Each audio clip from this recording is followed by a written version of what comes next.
Hi, it's Dwyer, gamblersadvisory.com, predictboxing.blogspot.com. Remember, the opinion you should follow should be your own. Just consider this video to be a second opinion from a complete stranger online. You know, this Sonny Bill Williams, Franz Botha ongoing saga is a story we really need to continue to keep an eye on, because it really symbolizes, if the allegations are true, the very worst in boxing, right? I wasn't expecting after the fight for there to be this much to the story, but every day we get a new shocking revelation that really people need to look at. Fans need to know what's going on. Remember, this sport is really for the boxing fan.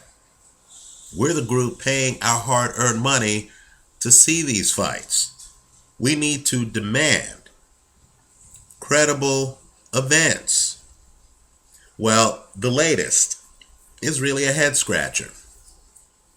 You have a fighter, Franz Botha, and understand this guy has been a world-class fighter for a long time. He's fought the best in boxing, right?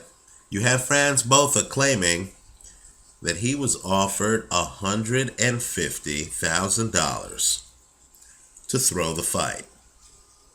That by itself should be an eye-opener, especially when he's claiming he was offered the money by the promoter of the other fighter. In other words, this isn't just a vague claim. This is a detailed claim. Well, today we get a new bombshell that really does require a double take.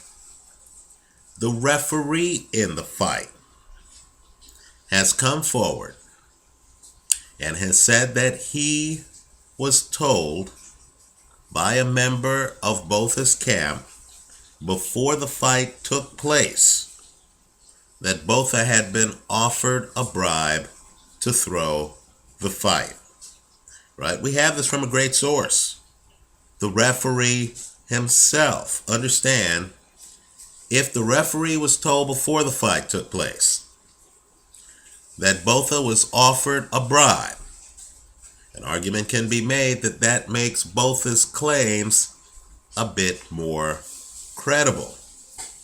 So what you have here is really an ongoing mess with an allegation that there was an attempt by someone prominent to fix this fight before it took place.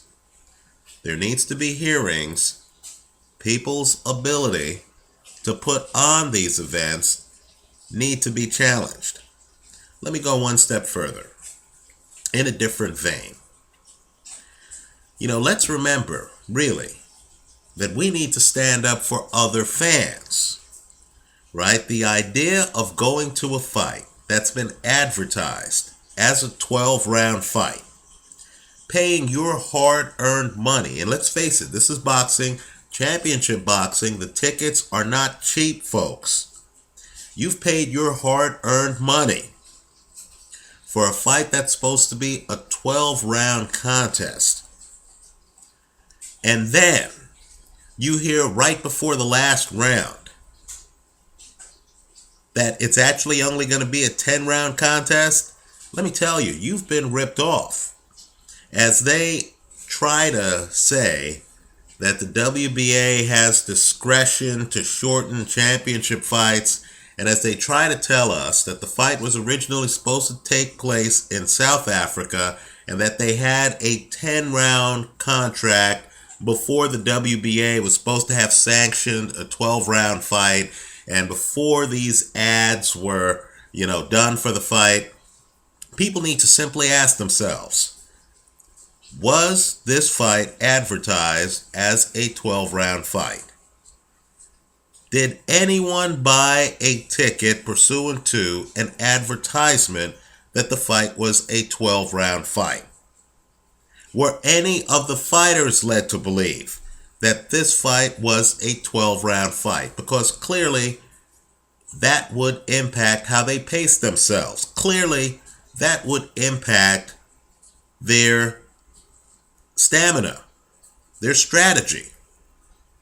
So if there's anyone in Australia who had a good faith belief based on advertisements that this fight was a 12-round fight, who then relied on those representations to their detriment and actually bought a ticket for this fight, if there was a sizable group of fans who believed this was a 12-round fight, if there was a sizable group of the press corps, you would imagine if anyone should know the length of the fight, it should be the sports writers. If the sports writers themselves did not know the length of the fight, then something was wrong. The ultimate sovereign in the sport should be the fans. The sport cannot be set up in such a way that fans are misled in any way, shape, or form about the length of the fight. Also, let me say this too. If the fight was advertised as a WBA sanctioned event, shouldn't we be hearing right now whether in fact it was truly sanctioned and why there was no WBA representative at the fight? So this is an outrage above and beyond the very serious contention, and it's about as serious as it can get in boxing, that a bribe was offered to fix the fight. You know, that really leads to the most important question of all.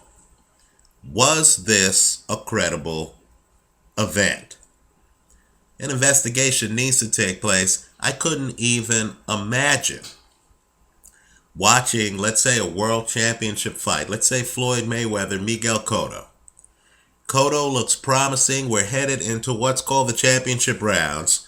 I'm sitting back knowing that the fight was advertised for 12 rounds. Could you imagine then being told at the start of the 10th round with the fight in the balance that that's the last round of the fight? Could you imagine hearing that news after spending $1,000, $2,500 for a ringside ticket? Ludicrous. Somebody needs to step in. The WBA, the Australian boxing authorities, we need a thorough investigation. And if you have a fighter who's claiming he was offered a bribe, that fighter needs to be placed under oath, and we need to hear him tell us who offered him the bribe, who was present, who he told about it, and we need to match up the facts with his story to see if it has credibility. If it does, then we need to hear from the person who allegedly offered him the bribe under oath. These statements in the press, without the people being placed under penalty of perjury, are just self-serving statements. Let's get to the bottom of this, because quite frankly, a lot of people in Australia paid good money for what they thought was a WBA sanctioned 12-round event, only to learn that it wasn't even a 12-round event, and it may not even have been a credible event. Let's find out what's really going on. Thanks for stopping by.